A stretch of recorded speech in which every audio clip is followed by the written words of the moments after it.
Assalamualaikum warahmatullahi wabarakatuh. Kembali lagi bersama saya Tuti dalam Prikes Prima Podcast. Sekarang ini digitalisasi sudah merambah ke segala ranah kehidupan kita, mulai dari pembelian, penjualan, pasar pun sekarang sudah ada yang namanya pasar digital. Beberapa isu terkait nantinya akan kita bahas kupas tuntas bersama narasumber kita yang sudah standby di sana.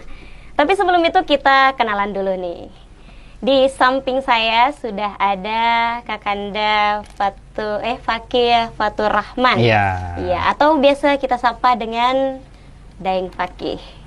Jadi di sini saya panggilnya kakak atau Daeng. Bebas, mau panggil makan bakso juga atau mau panggil minum juga boleh ya. Aduh, ini minumannya sudah ada di depannya. Nanti saya panggil kakak saja ya. Boleh. Nanti kalau saya panggil Daeng itu jadi lagu Bugis itu. Oh iya. Letek nikmai dae teman re. Oh, kalau di sini lah minum ya. Oh iya. Oke, Daeng Fakih. Daeng Fakih ini mukanya sudah berseliweran ya di TikTok, di YouTube, di Instagram. Jadi mungkin beberapa dari pemirsa sudah tidak asing lagi dengan beliau ini. Sekarang ini kesibukannya apa aja nih? Ya, kalau sekarang ya sibuknya lagi isi podcast ya. Oh iya, betul itu ya. Tapi kalau ya keseharian, kegiatan aktivitas saya, ya karena saya seorang trainer, konsultan, jadi kegiatannya ya alhamdulillah dari beberapa pekan ini mengisi di berbagai macam forum, di kegiatan-kegiatan yang lain, organisasi maupun pemerintah ya. Termasuk ini besok ya kita diundang ya, karena ini direkamnya hari ini ya. Besok kita kami diundang untuk membawakan materi seminar digital marketing ya di Ruang Pola. Ini ya. Iya, betul sekali. Seminarnya yang akan diadakan di Kota Sengkang, Kabupaten Wajo. Ini yang pertama kali atau sudah pernah sebelumnya di sini? Oh, saya pernah ngisi di tahun 2019 dan kebetulan soalnya di konten saya itu di 2019 itu saya rekam di Sengkang loh ya, di acara itu, dan saya posting di TikTok 2021 dan FYP ya, jadi luar biasa ini Kota Sengkang. Dari 2019 dipostingnya di 2021 di TikTok dan ternyata FYP sampai 3,5 juta viewers. Luar biasa ya. Sebelum memasuki dunia digital ini sebenarnya apa sih yang bikin kakak tertarik dengan digital marketing ini? Ya, jadi kalau sejarahnya kenapa saya terjun di dunia digital marketing, pada tahun 2011 itu ada salah satu brand cemilan lah, bisa keripik singkong. Itu saya saya sebut merek, tidak apa-apa ya, namanya Maici. Pernah dengar Maici ya? Itu Maici itu bisa dijual di Twitter dan omsetnya sampai miliaran rupiah per minggu. Jadi saya penasaran, kok bisa ada keripik keripik singkong yang dimakan ya biasa aja gitu ya, tapi kenapa saya logat ya? Ya biasa begitu ya. Jadi iya. biasa dimakan ya gitu ya.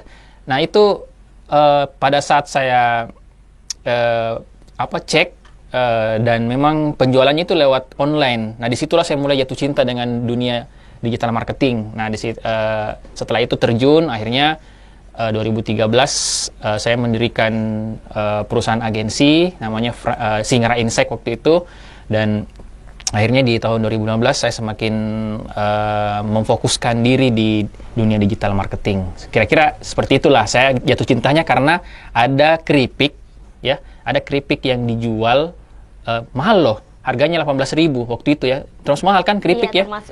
Cuma sekedar keripik kan? Iya, keripik. Dan itu dijualnya dari Twitter. Informasinya dari Twitter. Itu dijualnya offline ya, di mobil namanya dulu kalau nggak salah itu dia sistemnya nge-shot gitu-gitu. Lagi gentayangan, itu istilah anak-anak muda waktu itu ya. Itu diposting di Twitter. Kita sebagai pembeli penasaran, kayaknya saya mau coba ini. Dan itu yang saya bilang, wah ini menarik ini ya, strategi seperti ini menarik buat saya gitu. Akhirnya saya terjunlah di situ di dunia digital akhirnya marketing. Memulai dengan agensinya tadi. Ya, sebelum jadi agensi saya jualan online. Oh, jualan online. Saya jualan online waktu itu masih BlackBerry. BlackBerry Messenger. Itu saya jualan baju, jualan sampai makanan khas juga, songkolo gitu ya. Saya mengikuti metodenya Maici ya. Jadi jualan-jualan lewat online, pasang status, ternyata efektif dan ternyata kalau saya posting di sini saja bisa jualan, berarti ini bisa menghasilkan lebih banyak uang gitu. Akhirnya sudah saya mulailah belajar ilmu digital marketing dan bergaul dengan teman-teman yang juga mempelajari itu. Oh, jadi sebelum booming-boomingnya pemasaran secara online, dan Fakih sendiri sudah pernah mencobanya di masa-masa zaman masih BlackBerry ya? Iya, masih BlackBerry 2013, dan alhamdulillah tahun itu juga 2011 ya.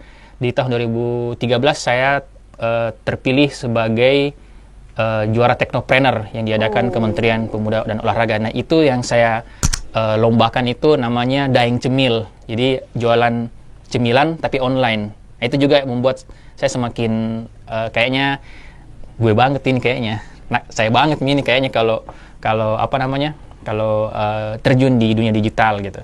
Nah, menarik nih, kebetulan kan narasumber kita aktifnya di digital marketing. Tentang penutupan TikTok Shop, bagaimana tanggapan dari Deng Fakih sendiri nih?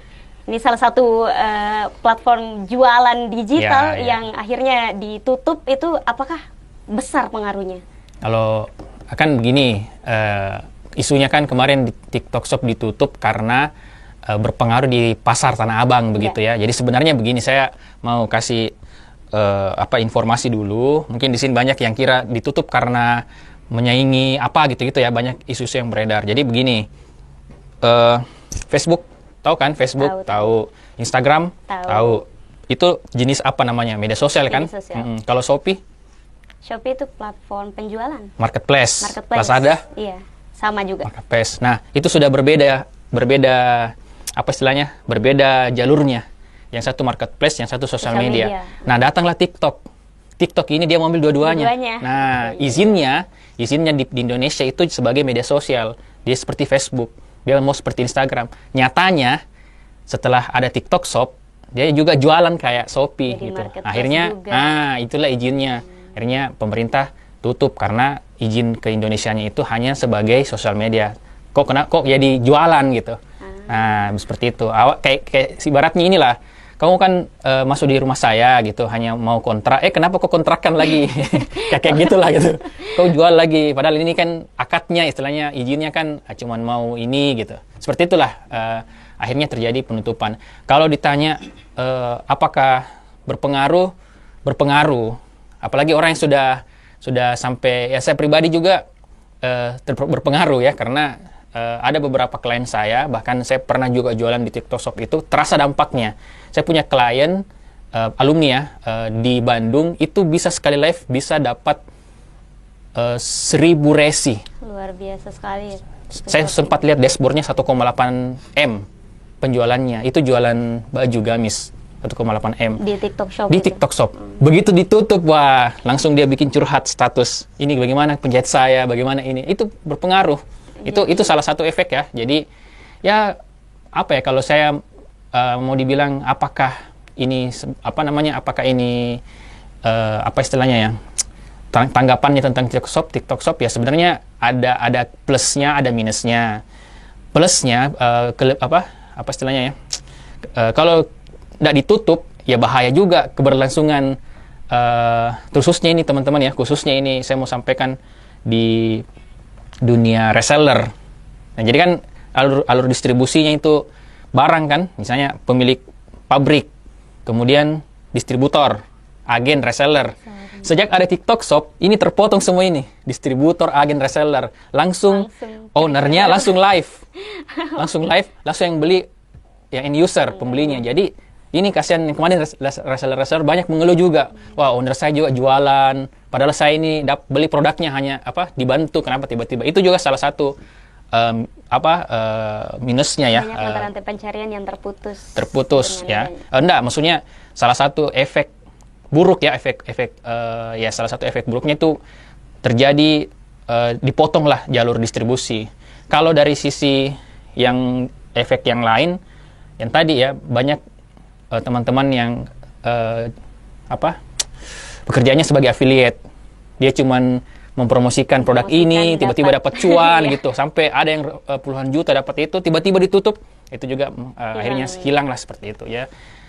Pesan yang mau saya sampaikan teman-teman, jangan juga fokus sama satu platform. Jadi misalnya bergantung kayak tadi tuh, hanya bergantung di live di TikTok Shop.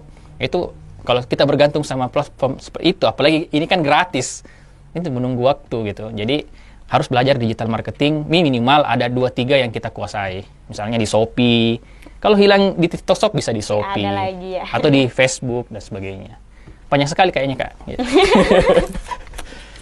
Ya, jadi saya baru tahu juga ya alasan utamanya kenapa TikTok Shop ini ditutup, karena ternyata seperti itu. Saya pikir juga dulunya itu hanya sebatas protes dari masyarakat yang menghambat penjualan secara offline, tapi ternyata persoalan izin ya. Sebenarnya kalau protes masyarakat offline itu saya tidak terlalu pendapat, karena ya kita harus beradaptasi dong. Jangan jangan karena Jangan karena tiba-tiba ini ada strategi pemasaran baru, ya seperti itu. Terus kita mengutuk, nggak boleh begini, ini saya offline, nggak bisa begitu, karena orang akan terus beradaptasi, akan berinovasi. Ya, jadi ya saya tidak terlalu sepakat dengan pendapat seperti itu. Itu namanya kita istilahnya kita tidak mau belajar, seperti tidak mau bertumbuh. Akan terus seperti itu saja ya. Kalau alasannya bahwa legalitasnya itu saya setuju. Legalitasnya harusnya ya jangan di sosial media tiba-tiba jadi TikTok platform marketplace begitu.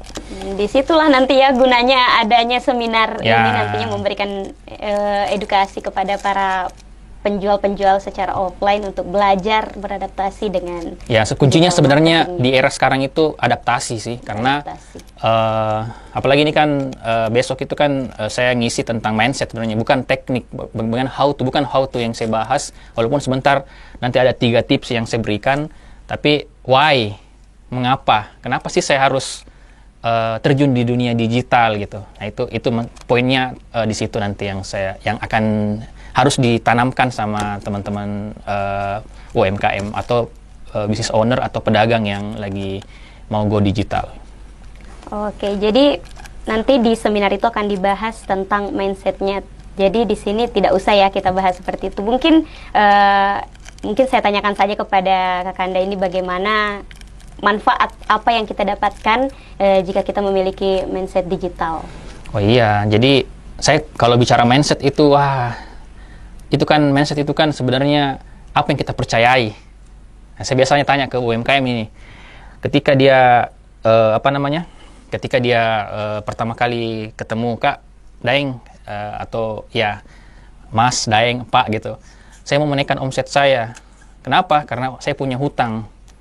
Nah, itu sudah sebenarnya dari situ saja kita tidak bicaraan dulu ya mindset digital. Pernyataan itu saja sudah mindsetnya keliru. Dia mau menaikkan omset untuk membayar hutang. Waduh, berarti Anda mau menaikkan omset hanya untuk menutupi utang. Padahal mindset itu tidak sekecil itu loh, teman-teman. Ya mindset ya kalau boleh saya bilang mindset itu tergantung omset itu sebenarnya tergantung mindset. Jadi kalau teman-teman misalnya begini, saya ada kewajibanku ini bayar pay letter lah atau bayar apa 15 juta. Harus dapat 15 juta. Itu kan akhirnya yang di kepala kita itu fokus mencari 15 juta. Itu namanya mindset. Coba dibalik. Bukan utang yang difokuskan. Saya mau mendapat 30 juta. Supaya utangnya bisa terbayar yang 15 juta. Jangan fokus ke hutang. Bukan dilupakan. Maksudnya kalau kita fokus ke hutang, berarti energi kita itu atau usaha kita itu hanya bayar utang.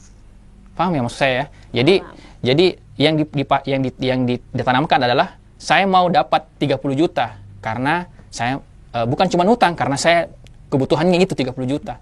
Itu pernah saya pakai.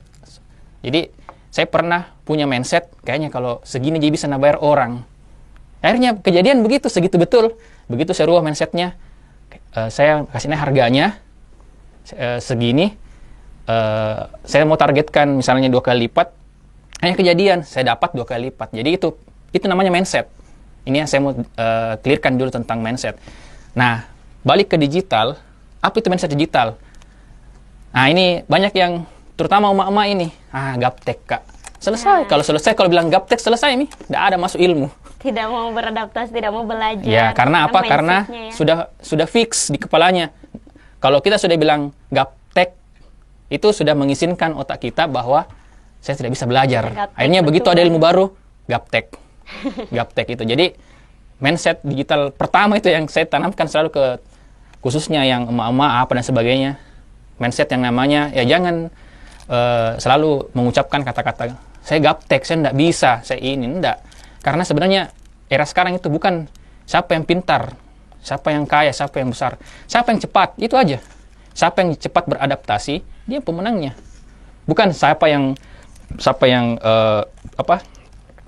kaya, siapa yang besar, siapa yang kaya, siapa yang tua, siapa yang muda. Kalau kayak kita bicara siapa yang tua, kok bisa di TikTok live itu ada nenek-nenek yang live bisa dapat ratusan juta gitu dari sekali live. Atau beberapa lah konten-konten kreator atau pedagang-pedagang yang lain yang online. Kalau dia bilang itu ya, kalau dia sampaikan tentang usianya gitu. Tapi bukan masalah usia, tapi masalah mindsetnya aja gitu. Itu mindset digital yang pertama dulu yang perlu yang perlu dipahami. Sebenarnya banyak lagi ya mindset-mindset yang termasuk namanya triple disruption. Sekarang kita sudah masuk di era disrupsi digital, disrupsi milenial, disrupsi pandemi. Itu juga ini juga penting. Jadi kalau saya ditanya, kenapa mau digital marketing? Biasanya saya enggak jawab karena apa? Karena murah, karena apa itu saya tidak kasih jawaban seperti itu. Saya selalu bilang karena kita sudah berada di 3 disrupsi. Digital, milenial, pandemi. Nggak penasaran kayak apa itu?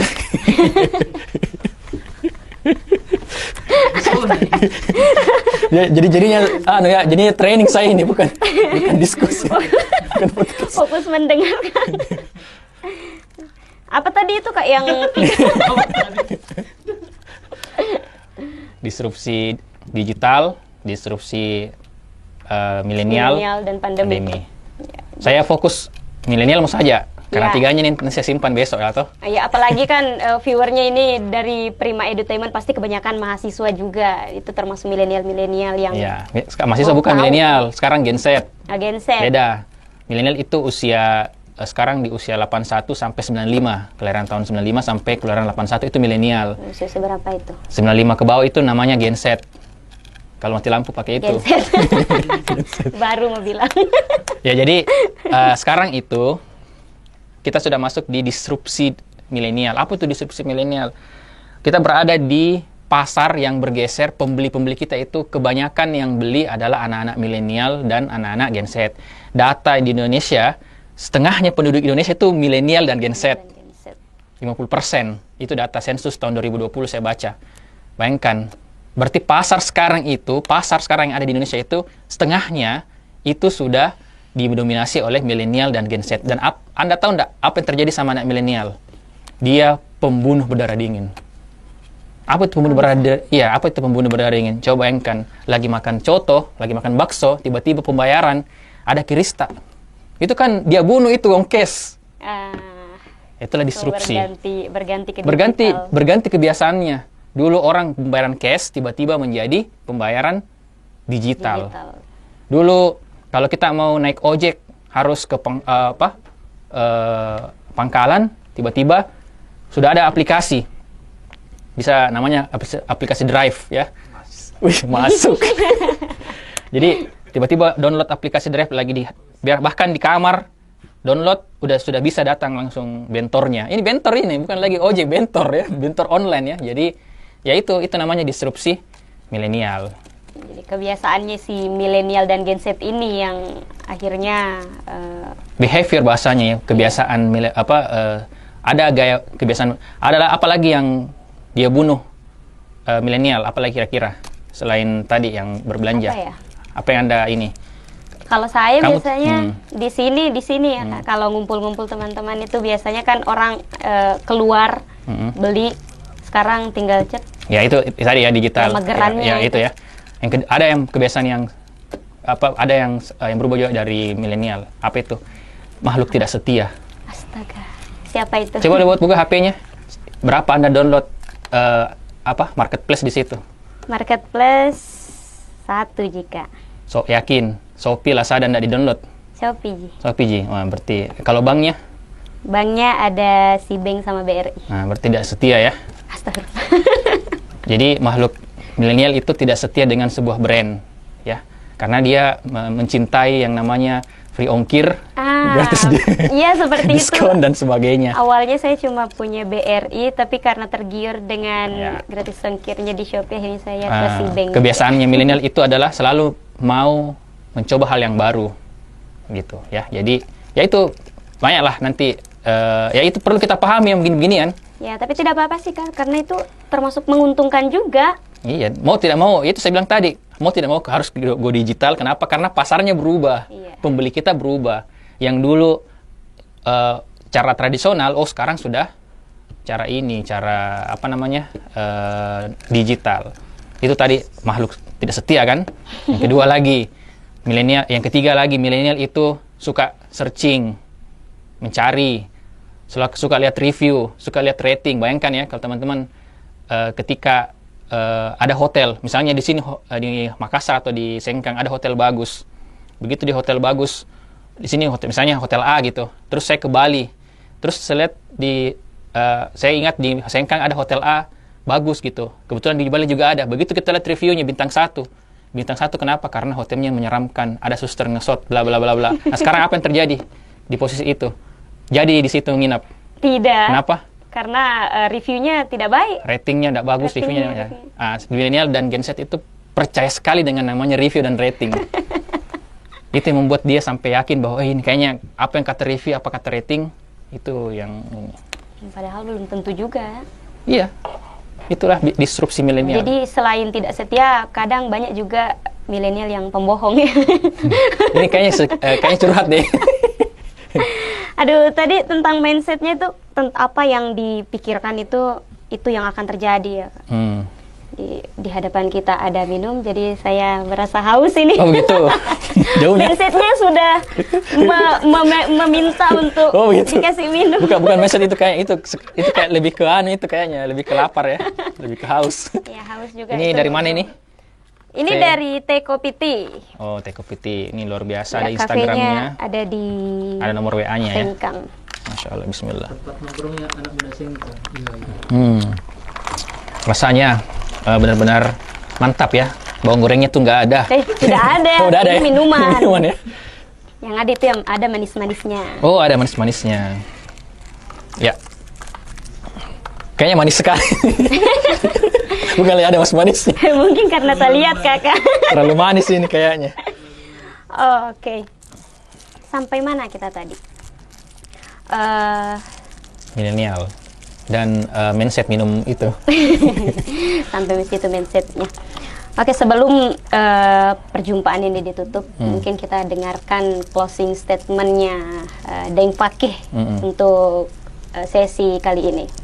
Ya, jadi teman-teman semua yang lagi nonton, baik itu mahasiswa, UMKM, business owner, profesional dan sebagainya, ya teman-teman, di sini saya bicara bukan sebagai orang yang mau jualan ya, mau jualan, karena digital marketing itu kan lebih ke marketing kan jualan ya. Jadi di sini yang saya mau sampaikan adalah sekarang sudah eranya digital, sudah eranya disrupsi ya, seperti yang saya sampaikan tadi. Maka baik Anda seorang mahasiswa, seorang dosen, seorang pengusaha profesional, manfaatkanlah digital untuk memaksimalkan apa potensi yang Anda miliki gitu. Misalnya Anda seorang mahasiswa, sekarang mau jadi apa? Ada semua di YouTube.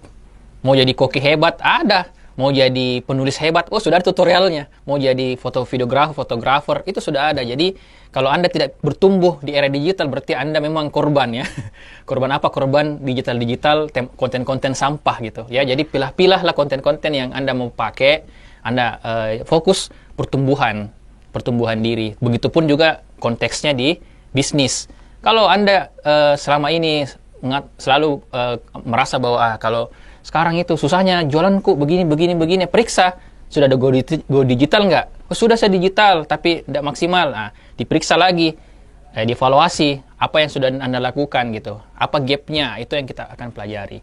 Dan yang terakhir teman-teman semua, yang namanya sesuatu itu ya butuh butuh belajar ya, butuh apa istilahnya? Kalau Kalau wadah kita masih kecil, mau diisi air